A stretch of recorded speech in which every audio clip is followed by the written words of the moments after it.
लाल किले के प्राचीर से पीएम मोदी ने बोला हमला।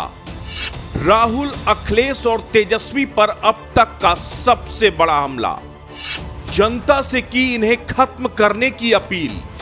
मोदी का भारत को विपक्ष मुक्त करने का सबसे बड़ा प्लान। लाल किले से की भाई भतीजावाद पर चोट। पीएम मोदी ने किया परिवारवाद को खत्म करने का ऐलान। अब क्या करेंगे राहुल गांधी? अखिलेश और तेजस्वी यादव का कैसे होगा बेड़ा पार? क्या मोदी खत्म करना चाहते हैं अखिलेश तेजस्वी की सियासत? क्षेत्रीय पार्टियों को कमजोर करने के लिए लाल किले से मोदी ने चल दिया मास्टर स्ट्रोक। गांधी परिवार प्रधानमंत्री मोदी के सीधे निशाने पर। परिवारवाद को नकार कर राष्ट्रवाद अपनाने की अपील। प्रधानमंत्री नरेंद्र मोदी 9वीं बार लाल किले के प्राचीर से देश को संबोधित कर रहे थे। अपने 83 मिनट के संबोधन में प्रधानमंत्री नरेंद्र मोदी ने यूं तो देश की विकास यात्रा का जिक्र करते हुए भारत के महाशक्ति बनने का संकल्प दोहराया, लेकिन आज प्रधानमंत्री नरेंद्र मोदी की भाषण की सबसे बड़ी खास बात यह थी कि उन्होंने परिवारवाद और भाई भतीजावाद पर खुलकर चोट की। सीधे तौर पर लाल किले से ऐलान किया कि अब वक्त आ गया है जब परिवारवाद की राजनीति को जड़ से खत्म कर देना है, भाई भतीजावाद को पूरी तरह से नकार देना है। यूं तो प्रधानमंत्री नरेंद्र मोदी ने किसी का नाम नहीं लिया, लेकिन समझने वाले साफ तौर पर समझ गए कि पीएम का निशाना कहां है। बिहार में तेजस्वी यादव, यूपी में अखिलेश यादव, कांग्रेस में राहुल गांधी पर अपरोक्ष रूप से निशाना साधते हुए प्रधानमंत्री ने इन्हें परिवारवाद और भाई भतीजावाद की सियासत से जोड़ा और सीधे तौर पर कहा यह देश के लिए नासूर है। जब तक भाई भतीजावाद खत्म नहीं होगा तब तक देश विकास नहीं करेगा।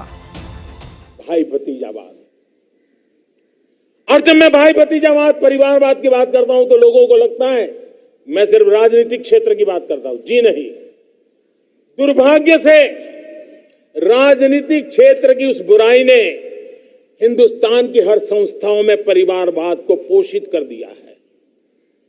परिवारवाद हमारी अनेक संस्थाओं को अपने में लपेटे हुए है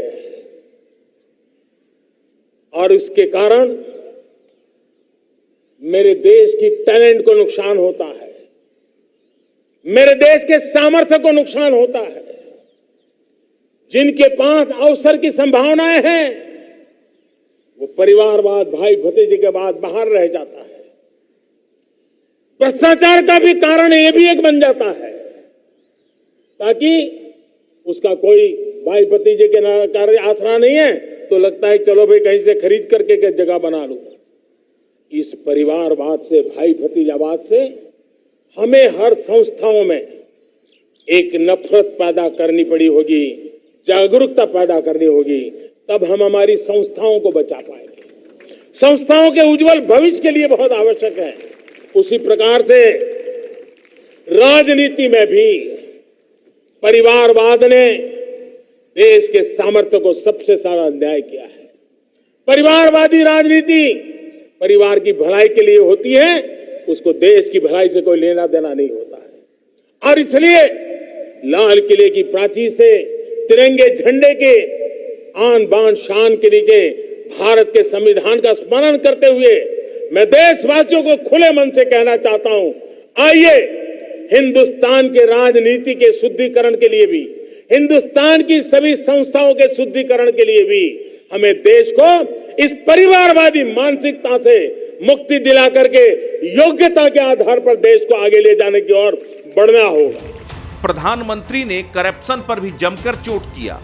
उन्होंने साफ तौर पर कहा जब तक भ्रष्टाचार और परिवारवाद की सियासत खत्म नहीं होगी तब तक देश का भला नहीं हो सकता। सीधे तौर पर प्रधानमंत्री ने बता दिया कि 2024 में उनके निशाने पर कौन है और 2024 में विपक्ष विहीन करने का मोदी का प्लान ऑफ एक्शन क्या है। अस्तित्व न्यूज के लिए दिल्ली से प्रवीण तिवारी की रिपोर्ट।